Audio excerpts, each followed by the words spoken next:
Thanks very much, everybody, for joining me once again. Sad Sadik here, bringing you the latest update on Pakistan cricket. I guess the main talking point for today has to be the much-awaited Pakistan squad announcement for the Champions Trophy, which, of course, is going to be predominantly held in Pakistan.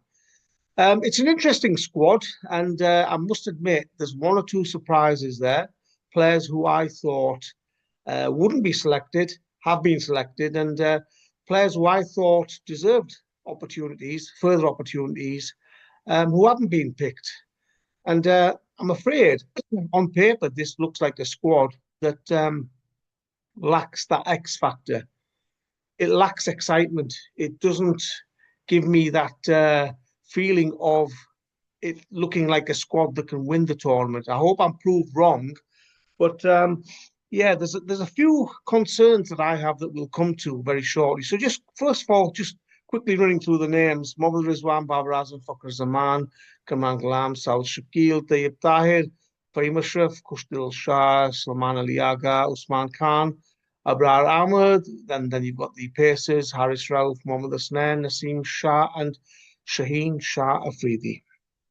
So there's the names who have been entrusted with glory for Pakistan, the names who the PCB and the selection committee hope will lift Pakistan to glory in the Champions Trophy like they did in 2017.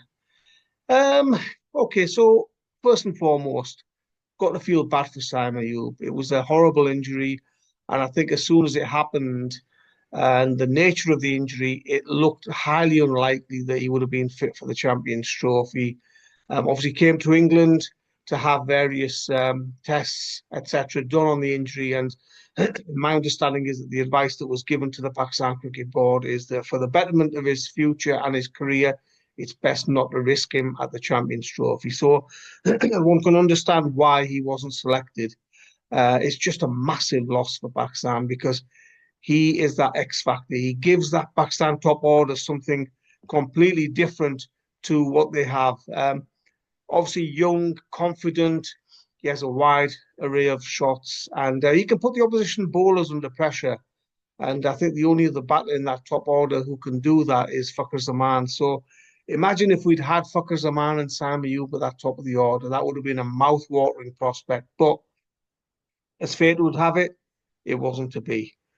I think I'd like to see Babar Azam opening with Fakhar Zaman. I think it's a contrast of styles, and I think Babar provides a little bit of stability at that top of the order. So I think he, certainly in those first overs, he can see off the new ball, and we want to see him attack and obviously scoring freely, but he gives that little bit of solidity and reliability at that top of the order with Fakhar Zaman, who we know is an attacking force with the bat.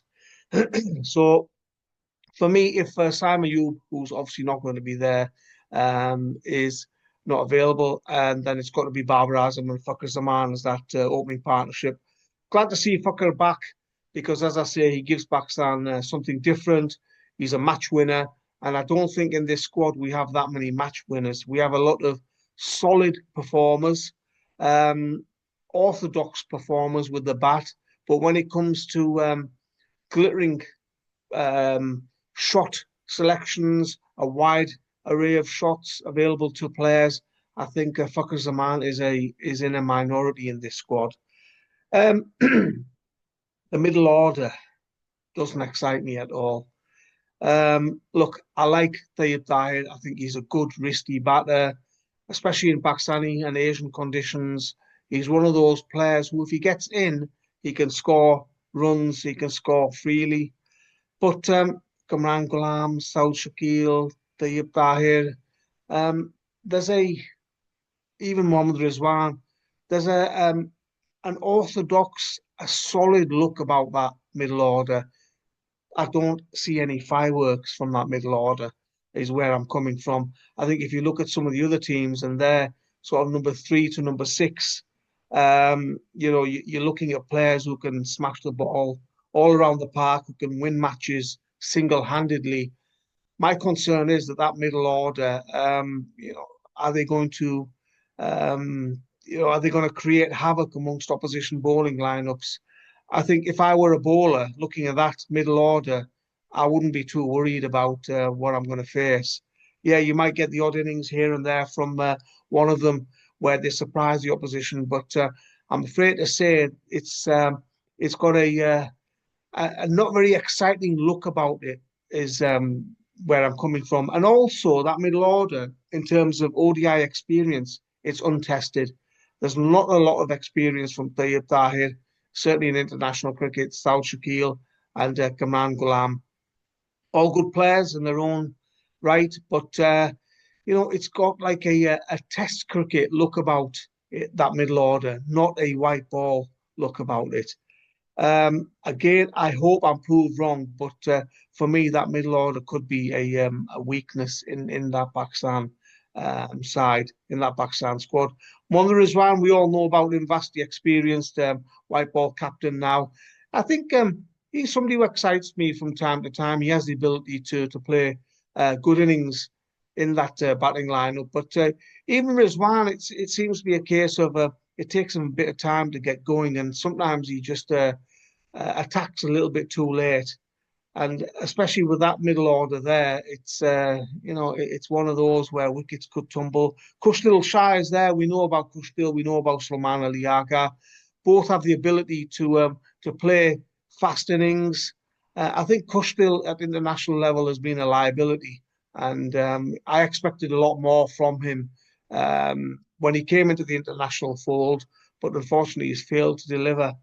And who knows? I mean, he's been brought back on the back of some domestic performances and performances in T20 leagues. Performing in T20 leagues like the Bangladesh Premier League and various other leagues, for me, isn't really a good gauge of who can actually perform in a high tempo, high pressure environment like the Champions Trophy. You're up against a different class of bowler. It's 50 overs instead of 20 overs. And I think the selectors have fallen foul of that temptation of bringing T20 players into a 50 over tournament. Usman Khan is another one, obviously middle order batter. He can bat up at the top of the order as well, probably reserve wicket keeper. They brought him in and he's not played a single ODI.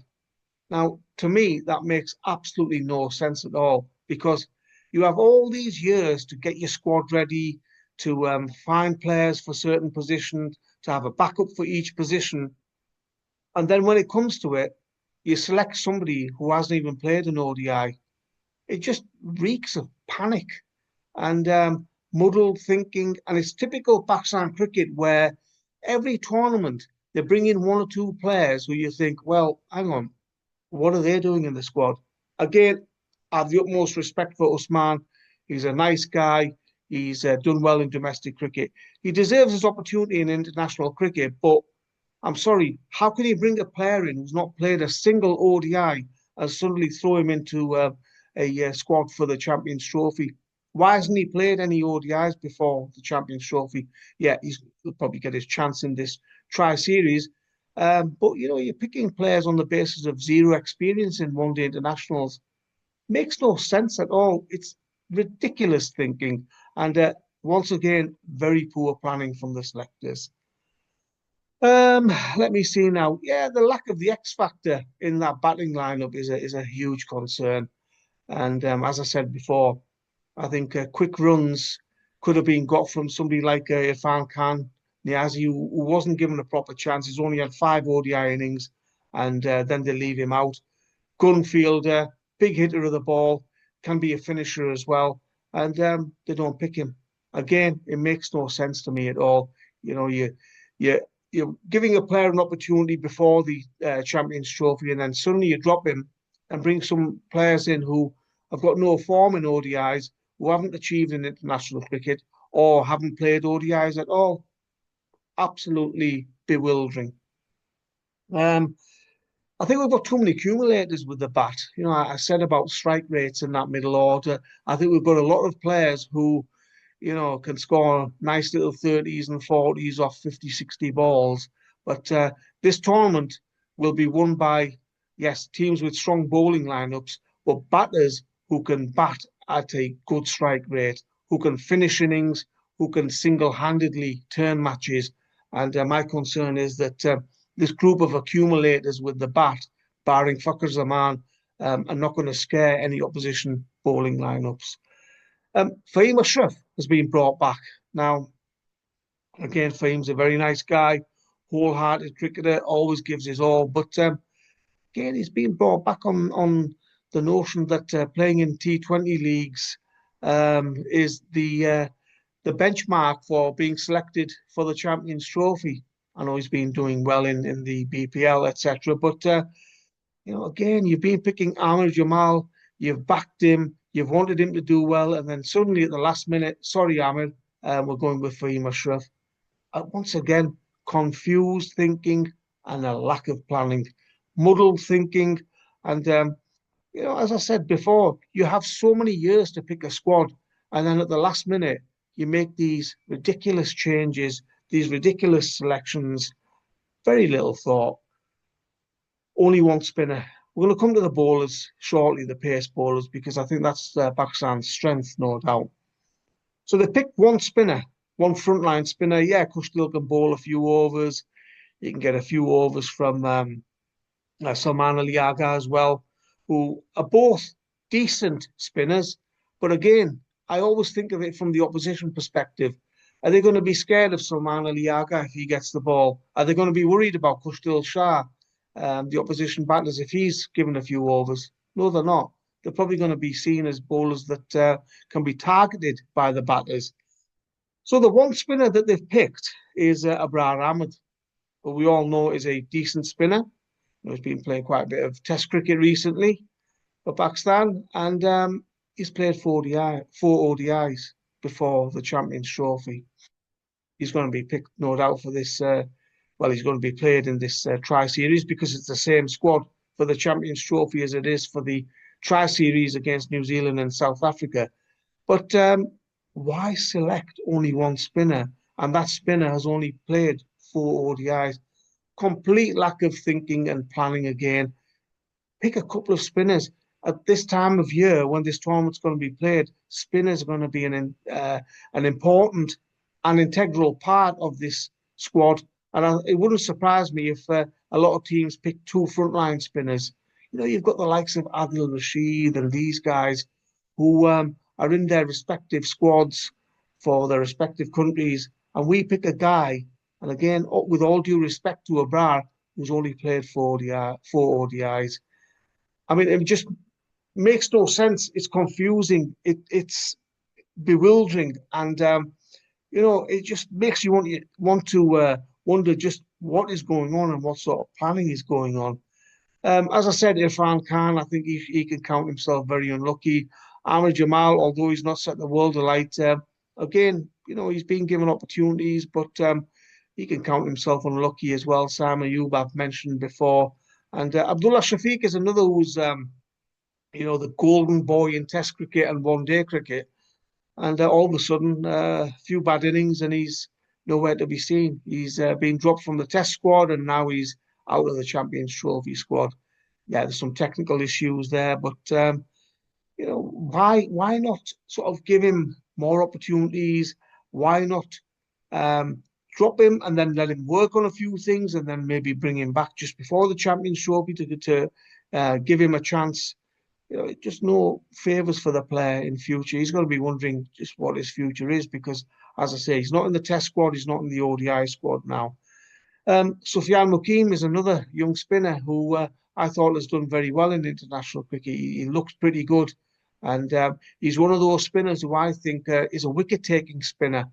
And he's decent with his economy rate. I know he's only played a few matches, not very experienced. But again, he's been dropped and you've only picked one spinner. And I keep coming back to the importance of spinners in this Champions Trophy.